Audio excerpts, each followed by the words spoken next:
Now you can get started. Okay, so welcome to the webinar today, in which you'll be learning how to write some slam poetry. So first of all, what is slam poetry? So slam poetry combines elements of performance poetry, performance, writing, competition, and audience participation, and you can perform at poetry slams. So it originated in the 1980s in Chicago when Mark Kelly, this guy here, created a weekly poetry slam because he felt like poetry had lost its passion behind it.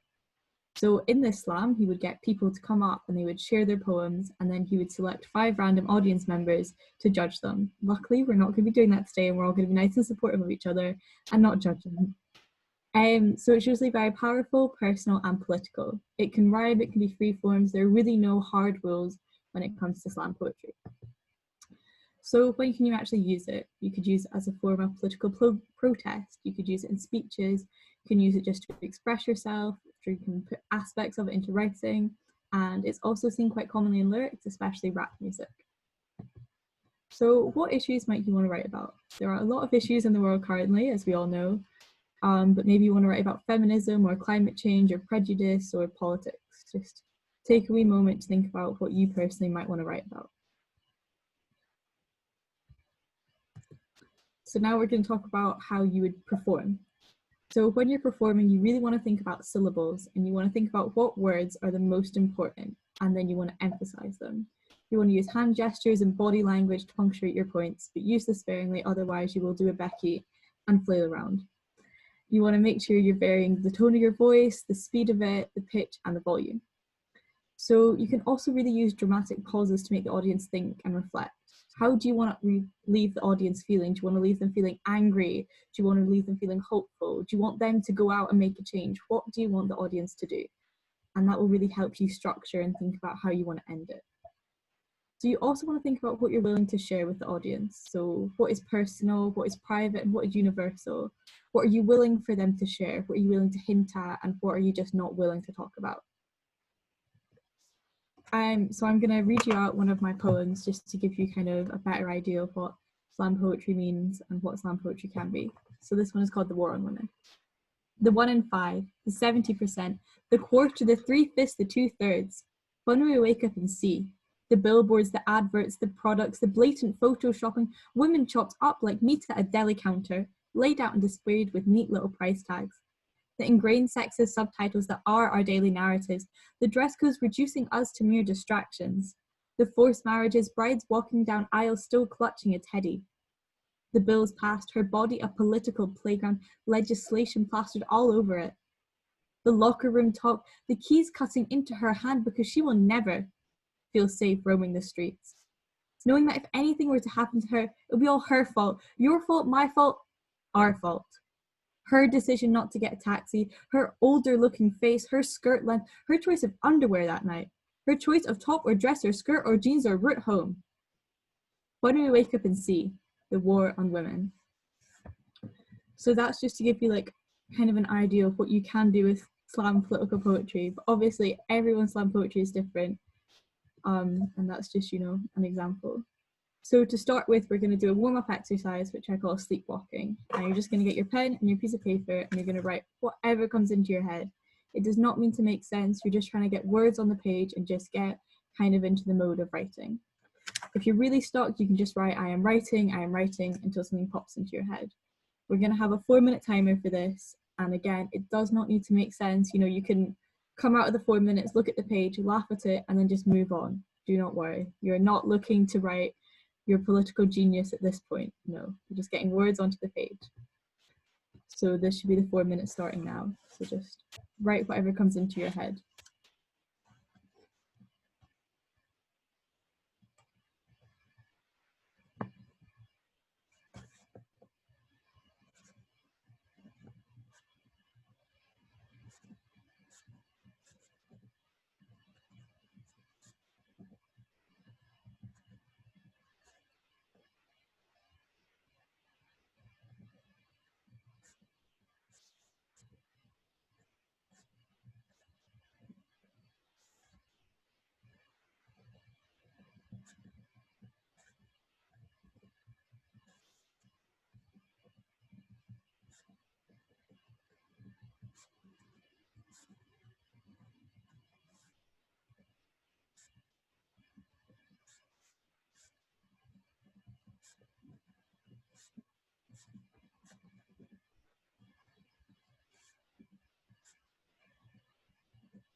Just to let you know, that is your time now up. You've had your 4 minute warm up. So I hope everyone's been able to get their creative juices flowing. And now maybe you want to share. Maybe you wrote something that you thought was quite good. Maybe you wrote a phrase. And maybe you just wrote nonsense that you just want to throw in the bin.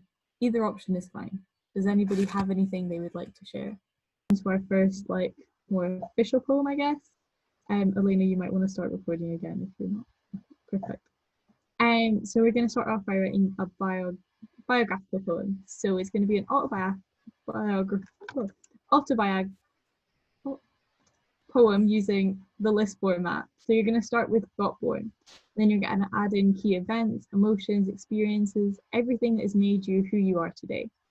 So repetition can be a really good tool for this style. Like one of you shared a poem and you kept on repeating coffee, so that might be quite effective there, and it might be effective in this one as well. So you might want to experiment here with having longer lines, shorter lines, maybe even having a bit of a rhyming and alliteration. Totally up to you. And you're going to have a 6 minute timer to write this.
And just to let you know, that is your 6 minutes up. So now again, okay, so now we're gonna think about this phrase called "We are the daughters of the witches they did not manage to burn." So when we look at this phrase, we want to think about like who is the we referring to and who is the they referring to.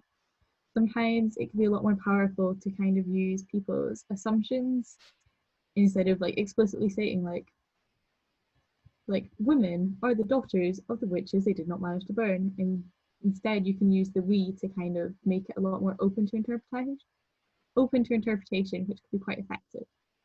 So now you want to think about what collectives you could speak a part of. Well, you can say we. For example, I could speak on behalf of maybe like young women or someone in politics and living in Britain, some experienced quarantine. Again, please remember only speak on behalf of the collectives that you can speak for. We don't want to be talking about things that maybe we've not personally experienced in the first person. So yeah, you might want to think about, what you could speak on behalf of. So now we're going to be writing a political protest piece. So this is a really quick way to write a piece of political slam poetry. It's quite similar to like a call to protest, a call to rally. So you want to write a bunch of we are statements, and you might want to leave some space in between each one because we're going to come back and add additional lines. So they can be linked on a specific topic or just a general theme. You might want to think back to the topics that we were thinking about at the start. So you might want to experiment with different adjectives, line lengths, similes, and metaphors.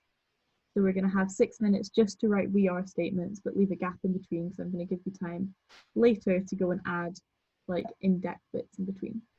So for example, you might want to say, we are angry, we are the protesters in the corner of a cobbled lane, we are the ones you cannot silence, we are the girls who fight back.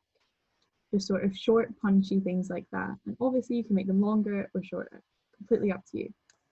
So you have 6 minutes to do this.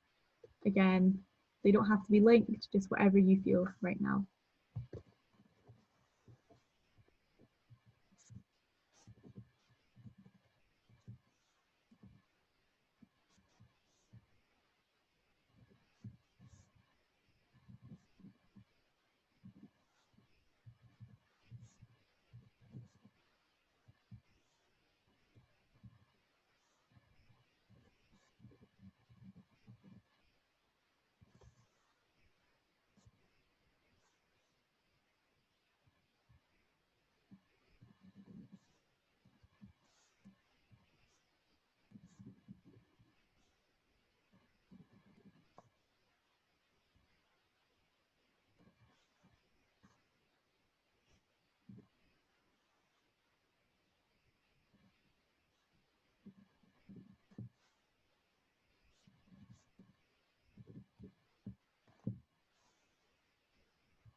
That is your 6 minutes up now.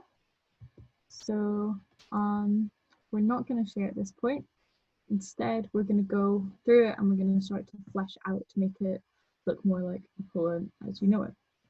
So now you've got the bare bones of your poem, it's time to add some lines in between to flesh it out.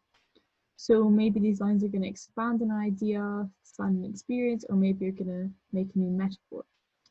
So they could add more description, more emotion, more background. You could also just add more we are statements or refine the ones you have. So you've got 4 minutes to do this, just really, yeah. So that's your 4 minutes now. You're just trying to flesh it out and really try and understand what.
And that is your 4 minutes up. So now you can share if you want method to show you kind of what a poem can look like if you like go back and edit it. So it's called Catcalled. We are the girls you look twice at going down the street, walking to our own beat. Our short skirt making you alert, pervert. We are the girls who hear you as you blurt out, "Oi, love, give us a smile," or "You've got such a lovely profile," or the classic wolf whistle, trying to get our attention. For what? Did nobody ever mention that you fill us with tension and apprehension, and that it should lead to your suspension? We don't want to be told that our Ross is perfect, or for it to be pinched or poked or grabbed or groped, completely unprovoked. We are the girls who want to call it out, but experiencing it day in, day out without change, casts doubt and tires us out. We are the girls who want you sued for being so lewd and rude, shouting how you want to see us nude. And then we're a prude? But still you continue to pursue. We are the girls ready to snap, to shout back, to give you a smack. But we hold back, bite down our tongue, let our anger simmer back down, and don't turn around, and instead we just frown. We are the girls who want to throttle you to the ground, to turn around and make a sound, but we must be ladylike, no matter how much you want to stick your head in the spike. And instead we walk by and lie and pretend that we haven't heard, head down. Wait until it's safe to have the meltdown. And I wish I could tell you this wasn't the case, that 60% of girls, regardless of race, haven't had to face unwanted sexual harassment, that 2 out of 3 aren't carefree, that crossing the road wasn't ingrained in girl code, faking being on the phone when you're alone wasn't the norm, and that things didn't get worse when it got warm or when girls wore their uniform. I wish I could, but I can't. So yeah, that's just another idea of what you can do with slam poetry. So if you're interested in like further reading and other things to read, there's this really good comic by BHP Comics. It's a graphic novel and it's called We Shall Fight Until We Win, and it talks about all the successes of feminism throughout history. We Should All Be Feminists by Chimamanda Ngozi Adichie. Laura Bates has written a lot of good books, so Misogynation, Everyday Sexism, Grow Up, they're definitely worth looking at. The Equality Illusion by Kat Barnard is really good. Feminists Don't Wear Pink and Other Lives, Scarlett Curtis and others. That's also a podcast on Spotify, so I'd recommend checking that out. And then also Why I'm No Longer Talking to White People About Race by Rennie Edo Lodge. If you're looking for more poetry, there's a really good one called This Script by Jenny Lindsay, which tackles issues like feminism and politics in general. There's also the YWCA little pamphlet they did called Rise by Nadine Aisha, sorry, I can't see because I've got that on my screen, Aisha Jazzit, which I love. First have a copy, it's really, really good. There's also Holly McNish, so she's really active on YouTube. So there's her one called Embarrassed, which is all about breastfeeding in public and how you shouldn't be embarrassed about that, and talk about kind of the culture around it. Really, really good. Then there's her another poem called Famous for What, which is about the idea of fame being something that happens naturally instead of something you want to seek out, which is quite interesting. There's also Deanna Roger, who's incredible. She won like National Slam aged 19. She's very, very inspirational. So there's one of her poems on YouTube called Undivided Britain, and another one called Who Cares About Voting Nowadays, and also one called Being British, which kind of came from the idea when everyone was like, oh, where are you from, like originally? And she was like, well, I'm British. So that's really, really interesting if you're interested in just further reading about that. So thank you again for coming along, and if you have any questions, just pop them in the chat. That was